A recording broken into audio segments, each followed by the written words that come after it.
சில பேர் வரலாம் இல்லையா? அதுக்கான அரசியல் சூழல் உருவாகலாம் இல்லையா? அப்படி வர்றவங்களையும் நாம அன்போட அரவணைக்கணும் இல்லையா? நமக்கு எப்பவுமே நம்மளை நம்பி வர்றவங்கள அரவணைச்சுத்தானே பழக்கம். அதனால நம்மளை நம்பி நம்மளோட களம் காண வர்றவங்களுக்கும் ஆட்சி அதிகாரத்தில் பங்களிப்பு தந்து அதிகார பகிர்வு செய்யப்படும். டிவிகே வந்து கூட்டணி போனாதான் ஜெயிக்க வாய்ப்பு இருக்கு. தனியான கூட்டணி எல்லாம் சத்தியமா போனா நாங்களே ஓட்டு போட மாட்டோம். விலங்கு வந்துச்சு.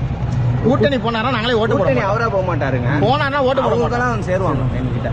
வந்தாலும் நாங்க ஓட்டு போட மாட்டோம். விலங்கு வந்துச்சு. நாங்க தனியா தான் நிற்போம். நம்ம கூட கூட்டணி போயெல்லாம் கூட்டணி போனா ஓட்டு இங்க இருக்க இந்த இடத்துல ஒரு 200 பேர் நிப்பானுங்க. 200 பேருமே ஓட்டு போட மாட்டாங்க.